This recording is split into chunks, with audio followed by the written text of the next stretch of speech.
It seems that COVID really stepped on a lot of toes over the years.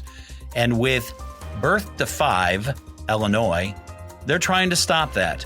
They're trying to get as many children as possible ready to read by kindergarten. Luann Stambaugh Hayes and I had a great conversation about this. Let's take a listen.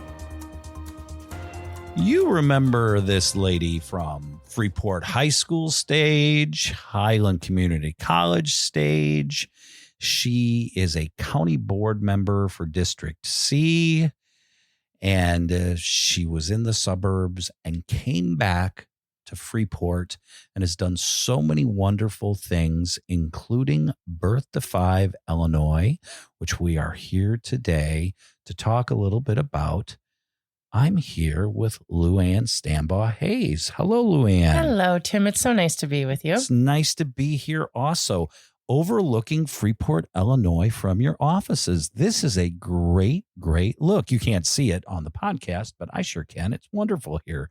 So, Luann, what is Birth to 5 Illinois?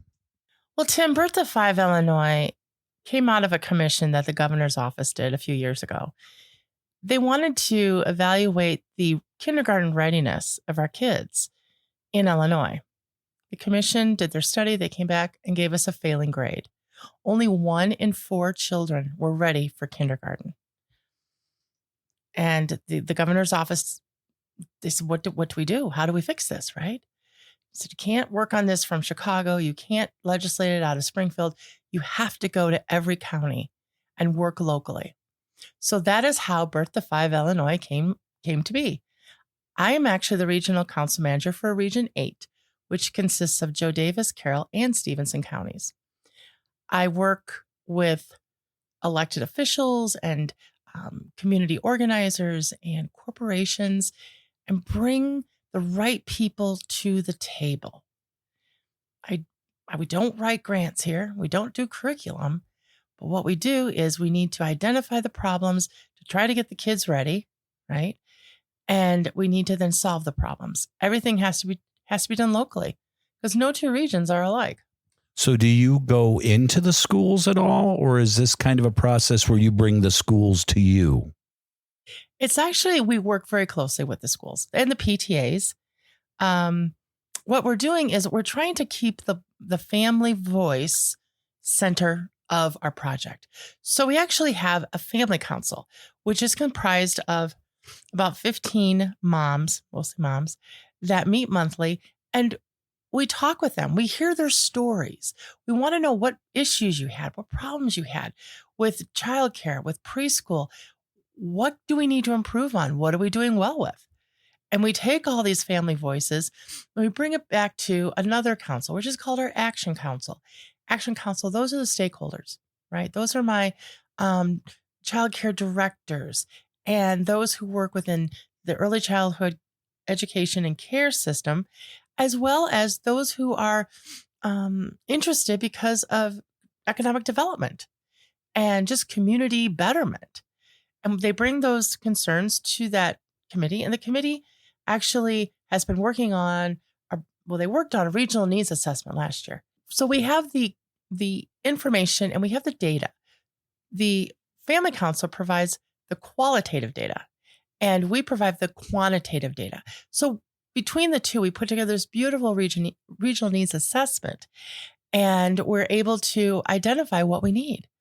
And now we are taking that and making out an action plan. What can we do locally? We know that the state has what they need to do. Even the federal government has what they need to do. But we need to get active locally. We need to find more locations for the kiddos. We need more preschool spots. We need more teachers. We need more support. We need more transportation out in the rural areas.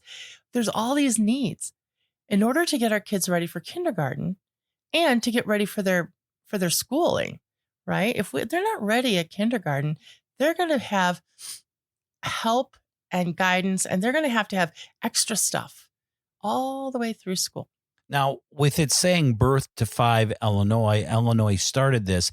How does the starting body, I guess you would say, help you push these plans and push you to get and pull back to get more daycare, more places for preschool, more help for kids to be able to read by the age of 5? You know, Tim, every industry has their silos, including ours. We're here to try to break down those silos, to get the different organizations and agencies to work together, because that is the only way this is going to work. It's not a regional office of education problem. It's not a Freeport School District problem. It's not it's a community problem, and it's going to take the entire community to get this done. We have employers in our region who are begging me to do something. They need their workforce back because one has to stay home with the kids while the other one goes to work. And they just want their workforce back.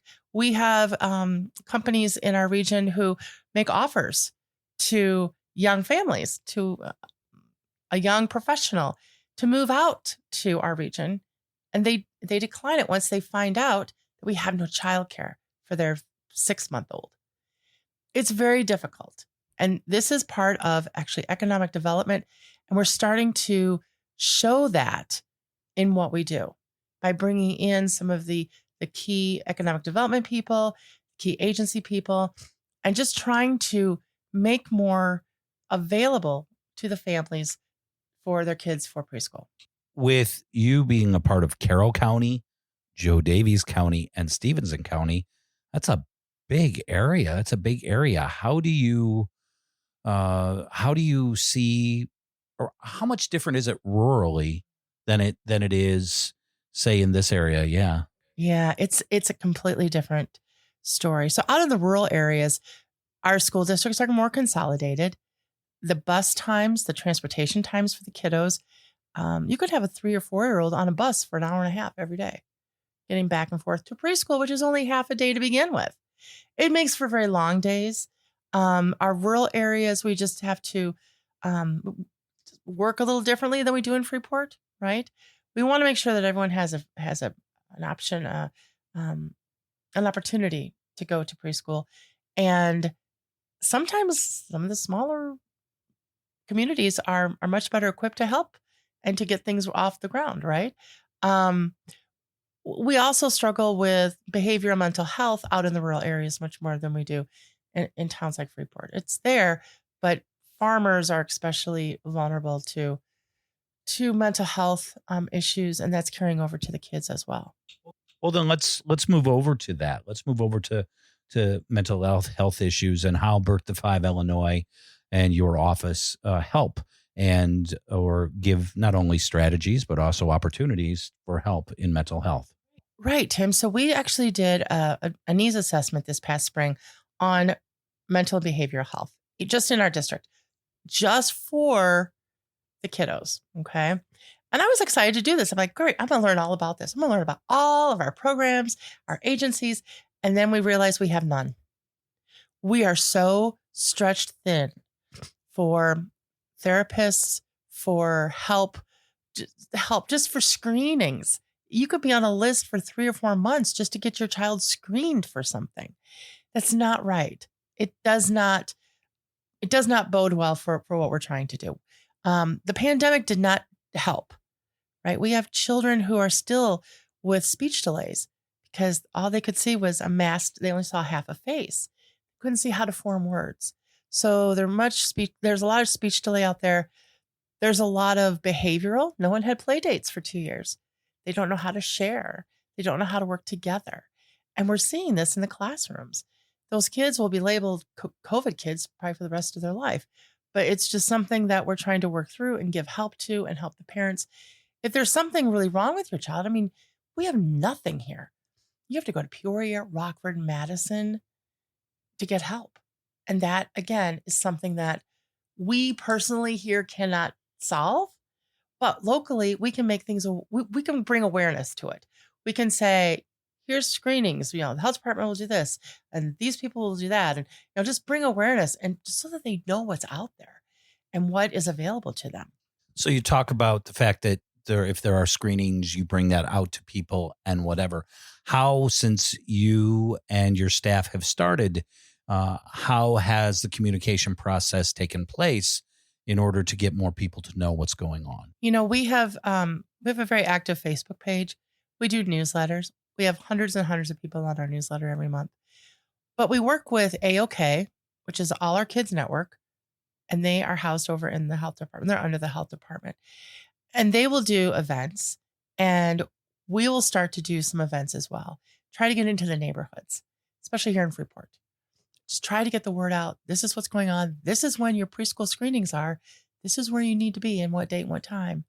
Because some of that information isn't even out there, We have to find new ways to communicate. We're doing things with QR codes rather than lots of paper. Magnets for the refrigerator with a QR code on it. While mom is making dinner and I forgot to research this today, she can snap the QR code and that will take her to 211. Are you familiar with 211, Tim? I am not. 211 What's 211, Luann? 211 is a service that's being provided right now by the United Way of Northwest Illinois. From any phone, you can dial 211 and find out everything that you need to know about social services. So if your parents need transportation, if you need to find a food pantry, what are the hours of the food pantry? Where do you seek help if your electricity just got cut off? These are the things that you can call 211 with, and they will help you and send you in the right direction. They do the same with childcare. If you call and say, oh my goodness, I need childcare, where do I go? They can help with all the different agencies and the resources that are out there and available, and they'll give all that to you over the phone. It's a wonderful, wonderful service. And I encourage everyone to check it out. 211. 211, give them a call. I will give 211 a call. What are some positives that you are seeing since Birth to 5 Illinois have started? What positives are you seeing not only in this community, but also in Carroll County and Joe Daviess County regarding kids and regarding improvement? I think that they now realize, communities are starting to realize that this is a big problem.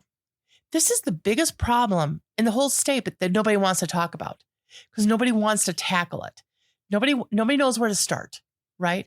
So locally, we're able to sit down and say, we can start. This is what we can do. And then it'll fold into this and it'll go into that. It's going to take time, Tim. I mean, it really is. I mean, although we did have a groundbreaking in Mount Carroll for a brand new center at Scheiber Square. Very exciting news. And that'll be up and running in a couple years, right? So it does take time. Everything takes time.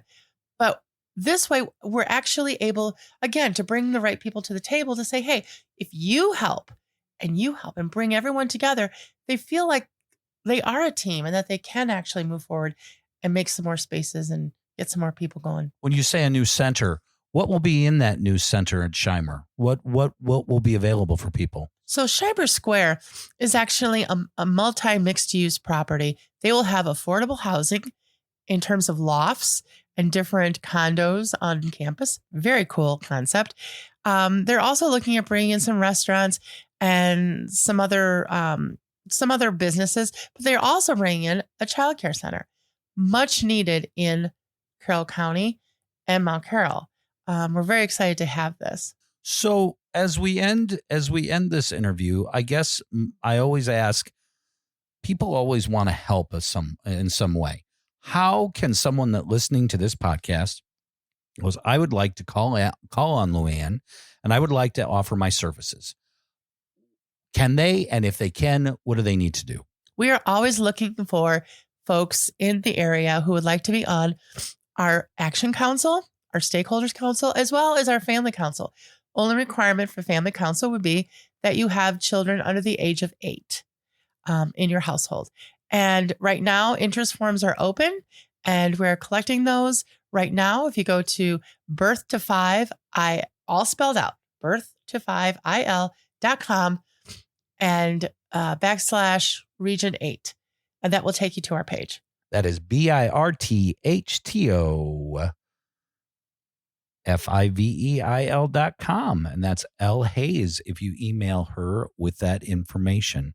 Well, thank you. Luann, do you have any final comments, anything you want to tell people while we end off this podcast? I just look forward to working with everybody in the communities, bring them all together and get some things done to help the children. All kids deserve a good start.